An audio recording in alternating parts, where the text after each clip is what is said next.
వెళ్ళాలి.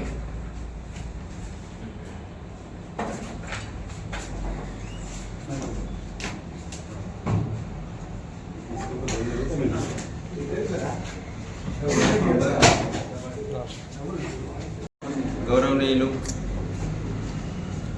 తెలంగాణ రాష్ట్ర అభివృద్ధి ప్రదాత, అట్లాగే ముఖ్యంగా రాజన్న సిరిసిల్ల జిల్లా సిరిసిల్ల నియోజకవర్గ అభివృద్ధి ప్రదాత, మాజీ మంత్రివర్యులు, శాసనసభ్యులు, BRS party working president KT Rama Rao గారికి కాంగ్రెస్ ప్రభుత్వం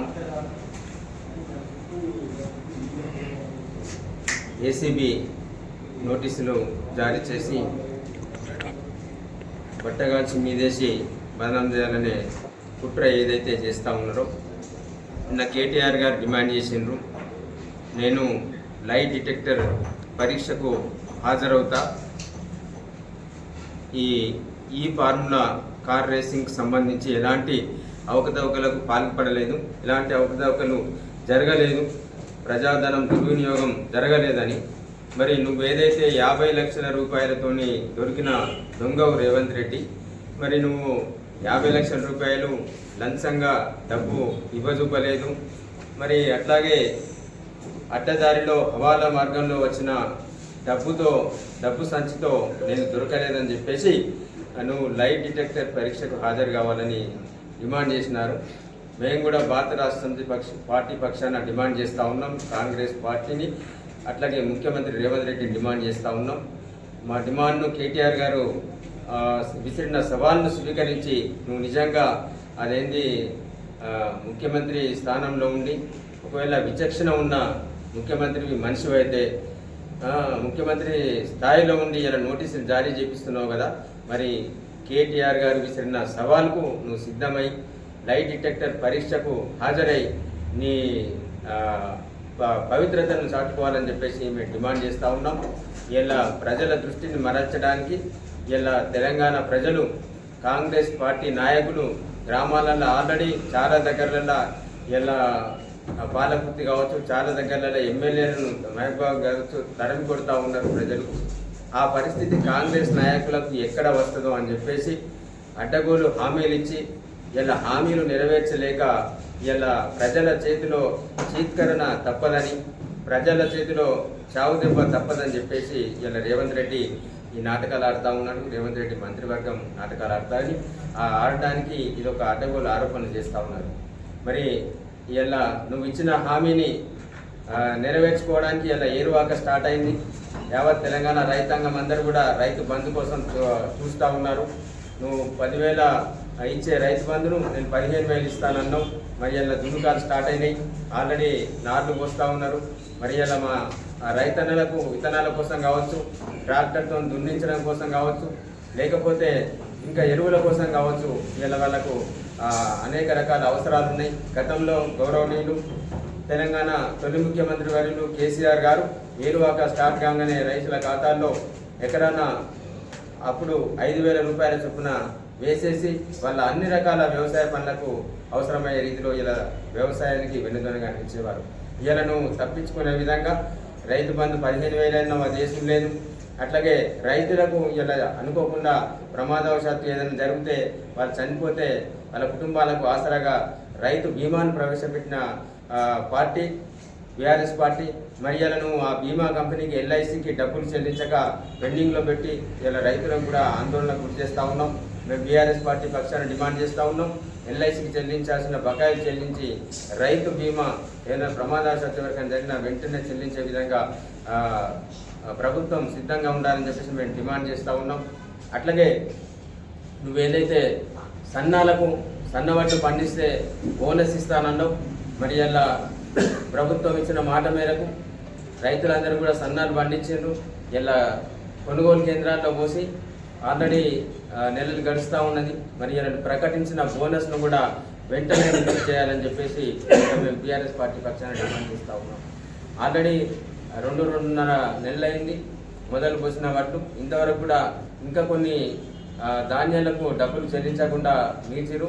వెంటనే సేకరించిన ధాన్యానికి మొత్తానికి కూడా రైతుల ఖాతాల్లో డబ్బులు వేయాలని చెప్పి డిమాండ్ చేస్తూ ఉన్నాం. సన్నాలకు ప్రకటించిన క్వింటాలకు 500 రూపాయల కూడా వెంటనే రైతుల ఖాతాల్లో వేయాల్సిందిగా బీఆర్ఎస్ పార్టీ పక్షాన డిమాండ్ చేస్తూ ఉన్నాం. ఇలా పాఠశాలలు స్టార్ట్ అయినాయి. విద్యార్థులకు 10వ తరగతి చదివిన విద్యార్థులకు నువ్వు 10,000 రూపాయలు వేస్తానన్నావు. ఇంటర్మీడియట్ పాస్ అయిన వాళ్ళకు 15,000 వేస్తానన్నావు. డిగ్రీ పాస్ అయిన విద్యార్థులకు 25,000 వేస్తాన్నావు. పీజీ చదివే వాళ్ళకు 50 నుంచి 1,00,000 రూపాయలు వేస్తాన్నావు. పిహెచ్డీ చేసే వాళ్ళకి 5 లక్షలు ఇస్తాన్నావు. మరి ఇలా ఈ పాస్ అయిన విద్యార్థులందరూ ఎదురు చూస్తూ ఉన్నారు. ఇలా మీరు ప్రజాక్షేత్రంలోకి వస్తే మిమ్మల్ని నిలదీసి తప్పకుండా మీరు ఏదైతే హామీ ఇచ్చిండ్రో మిమ్మల్ని నిలదీసి ప్రజల చేతిలో మీకు చీత్కారం తప్పది, విద్యార్థుల చేతిలో మీకు తీవ్ర నిరసన తప్పదనే ఉద్దేశంతో ఇవన్నిట్లను డైవర్ట్ చేయడానికి నేను కేటీఆర్ గారికి ఏసీబీ నోటీసులు పంపి ఇబ్బంది పెట్టాలనుకుంటున్నాం. ఇలా ఆడకూతురులు ఏదైతే ఉన్నారో వాళ్ళు ఇంటర్మీడియట్ చదివే అమ్మాయిలకు కావచ్చు, లేకపోతే డిగ్రీ చదివే విద్యార్థులకు కావచ్చు, పీజీ చేసే విద్యార్థులకు ఆడబిడ్డలకు ఏదైతే ఉందో మీరు కాలేజీకి మంచిగా మీ బండి మీద మీరు పోవాలి. అందరికి కూడా ప్రతి ఒక్కరికి కూడా స్కూటీ ఇస్తానన్నావు. అట్లాగే టెక్నాలజీ చేసే ఆడపిల్లలకు ట్యాబ్లు ఇస్తా అన్నావు. మరి ఇలా నువ్వు ఎంతమందికి స్కూటీలు ఇచ్చినావు, ఎంతమందికి ట్యాబ్లు కొనిచ్చి ఇలా ఆడపిల్లల విద్యా పురోగతికి ఈ ప్రభుత్వం పాటుపడుతుందని చెప్పేసి మేము అడుగుతా ఉన్నాం.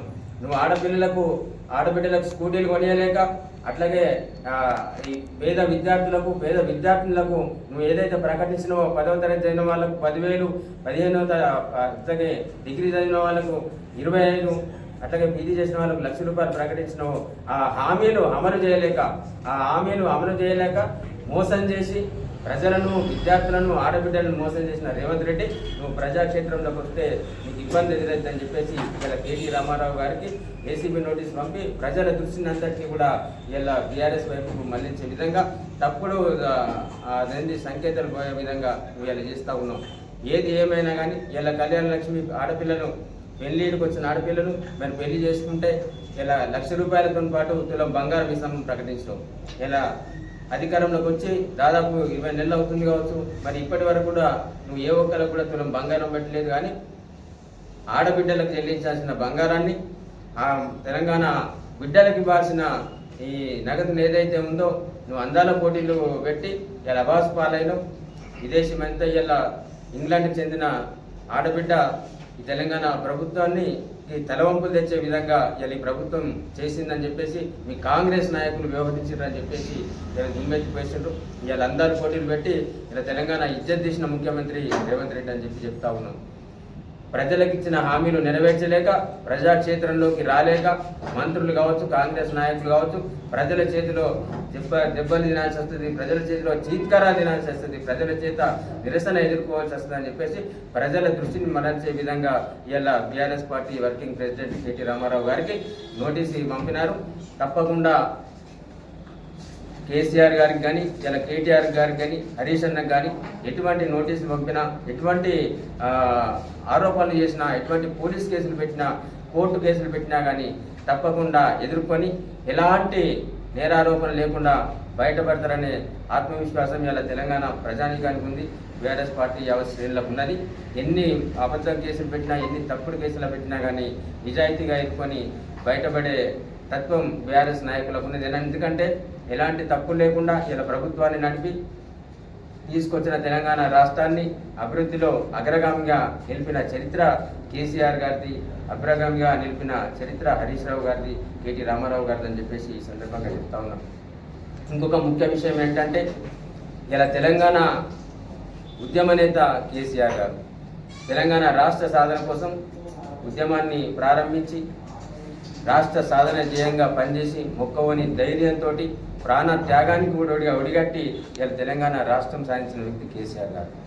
ఉద్యమ ద్రోహి రేవంత్ రెడ్డి తెలంగాణ ఉద్యమంలోకి ఉద్యమకారుల మీదకి తుపాకేసుకొని వచ్చి ఉద్యమకారులను ఆనాడు నిర్బంధించి కేసులు పెట్టించి తెలంగాణ రాష్ట్రం వద్దని ఆంధ్రులతో సోపతబట్టి వాళ్ళ బూట్లు నాకి, వాళ్ళ బూట్లు రుచి అనేక అవకతవకలు చేసి కొత్తగా ఏర్పడిన రాష్ట్రాన్ని 50 లక్షల అవాల డబ్బుతోని, దొంగ సొమ్ముతోని ఇలా ఎమ్మెల్యేలను కొని ఆనాడు ప్రభుత్వాన్ని అస్థిరపరచాలనే కుట్ర చేసిన వ్యక్తి ఏమో రేవంత్ రెడ్డి. ఇలా తెలంగాణ విద్యార్థులకు అందరికీ కూడా మన రాష్ట్రం ఎట్లా సాధించుకున్నామనే పాఠం ఇలా 10వ తరగతి తెలుగు పుస్తకంలో ఇలా తెలంగాణ రాష్ట్రానికి సంబంధించిన రాష్ట్ర సాధనకు సంబంధించిన పాఠ్యాంశం ఉండేది. రేవంత్ రెడ్డి ప్రభుత్వం వచ్చిన తర్వాత ఇప్పుడు రీసెంట్గా ఆ పాఠ్యాంశాన్ని తొలగించండి అని చెప్పేసి విద్యార్థులను వీళ్ళందరూ కూడా మేధావులు కూడా చెప్తా ఉన్నారు. ఎందుకనంటే ఉద్యమ ద్రోహిని వల్ల అడ్డగోలు హామీలు ఇచ్చి ఇలా రాష్ట్రంలోకి అధికారంలోకి వచ్చడం, మరి నిజంగా కూడా తెలంగాణ రాష్ట్ర సాధన ఉద్యమం పవిత్ర ఉద్యమం ఇలా పోరాటం చేసిన నాయకులు దీక్షతో పోరాటం చేసి ఇలా రాష్ట్రం సాధించుకున్నారు. మరి ఇలా ఉద్యమ ద్రోహిగా నువ్వు ఇలా ఆ పాఠ్యాంశాన్ని తొలగిస్తే మరి ఇలా భారత స్వాతంత్ర్యం గురించి ఆనాడు మహాత్మా గాంధీ కావచ్చు, లేకపోతే అట్లాగే జవహర్లాల్ నెహ్రూ కావచ్చు, ఇలా వల్లభాయ్ పటేల్ కావచ్చు, మరి వీళ్ళందరూ కూడా ఎందరో త్యాగదనులు ఇలా ఈ భారతదేశానికి స్వాతంత్రాన్ని సంపాదించి పెట్టారు. మరి వాళ్ళ పాఠ్యాంశాన్ని కూడా మరి నువ్వు నిషేధిస్తావా? మరి అలా ఇలా జవహర్లాల్ నెహ్రూ మొదటి ప్రధానమంత్రి ఈ దేశానికి, మరి ఆయన పాఠం నిషేధిస్తావా? మరి ఇలా మొదటి ముఖ్యమంత్రి తెలంగాణ రాష్ట్రానికి తెలంగాణ సాధించిన వ్యక్తిగా కేసీఆర్ గారు, మరి కేసీఆర్ గారి ఆనవాళ్ళు జరిపేస్తా అని చెప్పేసి ఇలా పాఠ్యాంశాన్ని నిషేధిస్తే రేపు స్వాతంత్రోద్యమ నాయకుడు స్వాతంత్రాన్ని సాధించడంలో ముందున్న వ్యక్తి మరి జవహర్లాల్ నెహ్రూ గారు ఇలా ఈ దేశానికి మొట్టమొదటి ప్రధానమంత్రి, మరి ఆయన పాఠ్యాంశాన్ని కూడా ఇలా పుస్తకాల నుంచి తొలగిస్తావా అని చెప్పేసి మేము బీఆర్ఎస్ పార్టీ పక్షాన్ని అడుగుతా ఉన్నాం. నువ్వు ఉద్యమ ద్రోహివి, లఫంగ పనులు అన్ని దొంగ పనులు చేసి అడ్డదారిలో అధికారంలోకి వచ్చిన వ్యక్తివి ఇలా ఇట్లాంటి నీచమైన తప్పుడు పనులకు పాల్పడతా ఉన్నాం. మేము ఈ పాఠ్యాంశాన్ని తొలగించడం కూడా తీవ్రంగా తీవ్ర నిరసన తెలియజేస్తా ఉన్నాం. బీఆర్ఎస్ పార్టీ పక్షాన మళ్ళీ ఆ పాఠ్యాంశాన్ని పునరుద్ధరించాలి. తెలంగాణ రాష్ట్ర సాధన కూడా ఈ తెలంగాణ విద్యార్థి లోకానికి తెలవాలి. విద్యార్థులందరూ కూడా ఈ రాష్ట్రాన్ని ఎట్లా సాధించుకున్నామో కూడా ఉద్యమ చరిత్ర కూడా తెలవాలని చెప్పేసి మేము కోరుతా ఉన్నాం. తప్పకుండా బీఆర్ఎస్ పార్టీ పక్షాన ఇవేవైతే కేటీఆర్ గారికి ఏసీబీ నోటీస్ పంపడాన్ని, ఈ పాఠ్యాంశాన్ని తొలగించడం తీవ్రంగా మేము ఖండిస్తూ ఉన్నాం. అట్లాగే సకాలంలో రైతులకు రైతు భరోసా చెల్లించాలని చెప్పేసి, ఈ బీమా కూడా చెల్లించాలని చెప్పేసి, సన్నవడ్లకు 500 రూపాయల బోనస్ను, క్వింటాల్కు 500 రూపాయల బోనస్ను వెంటనే చెల్లించాలని వాళ్ళ ఖాతాల్లో వేయాలని చెప్పేసి డిమాండ్ చేస్తూ ఉన్నాం.